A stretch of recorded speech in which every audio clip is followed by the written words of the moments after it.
Good afternoon, ladies and gentlemen. My name is Alona Taraka, and today we're going to discuss the concept of implementing peace corners and peace rooms into our school system. They are called restorative practices. So I'm going to read a little bit from my dissertation, and hopefully you will come away with some thoughts and opinions about what you have learned today.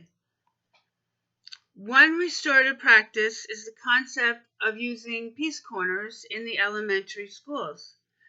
A peace corner in the elementary school is a corner within the classroom that has been basically designed by the teacher with the input of the students on implementing exercises that are there to create comfort, security, and freedom for the student to be alone for a few minutes in order to refocus themselves on the lesson. It's a place where students go to give themselves a hug if they want, or to perhaps do some meditative breathing exercises. Anything to refocus that student back into the lesson.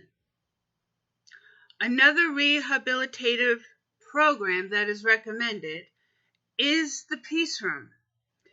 It is related to the Peace Corner and is usually found in the upper level schools of a school district.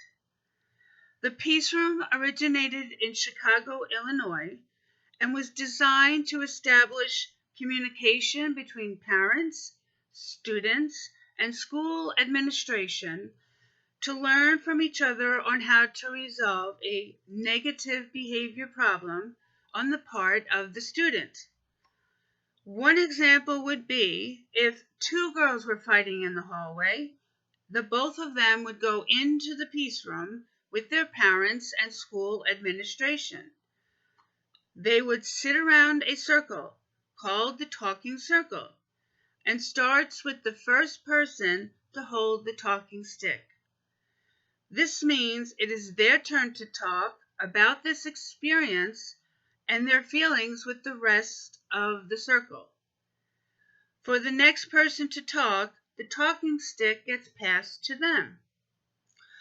While this person is talking, the rest of the group must be quiet and attentive and focused on what they are saying and really listen to it.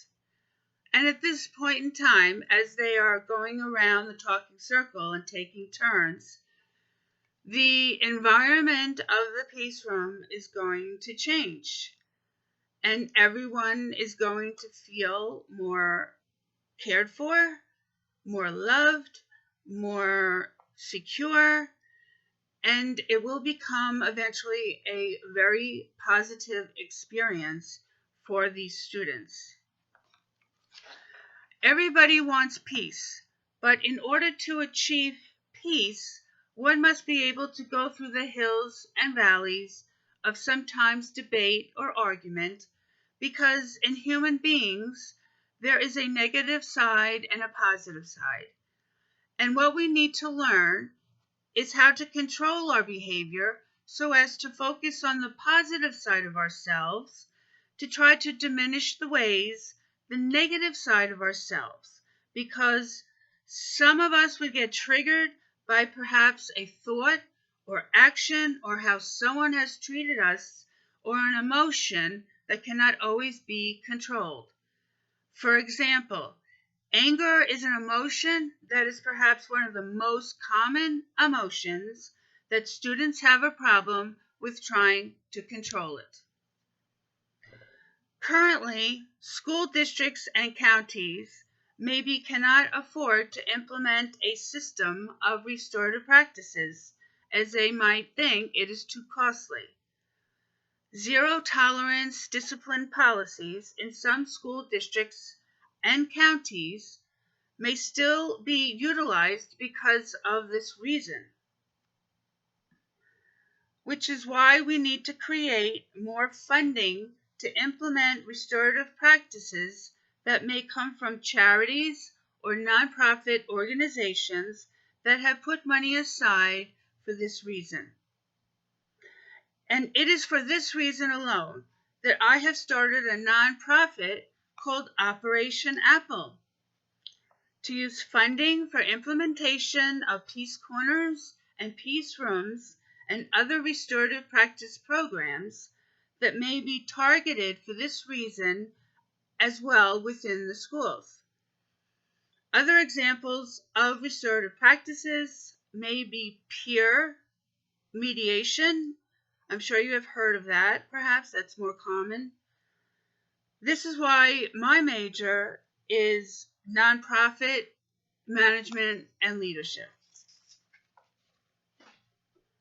One of the major challenges towards bringing this concept into a school district is knowing how to change the minds of a board of education of that school district. How does one influence their thinking in order to believe and have faith that a restorative practice program can work, and how this system may disrupt the school to prison pipeline? A few ways on how a teacher or parent or school administrator can try to influence the mind change within the Board of Education is perhaps bringing someone such as a education law attorney or family law attorney, or maybe a family court judge who may be able to come to these Board of Education meetings and listen to what is happening in the school district and perhaps give some ideas for change. Thank you for your time and patience and interest today, and I wish you a safe school year ahead.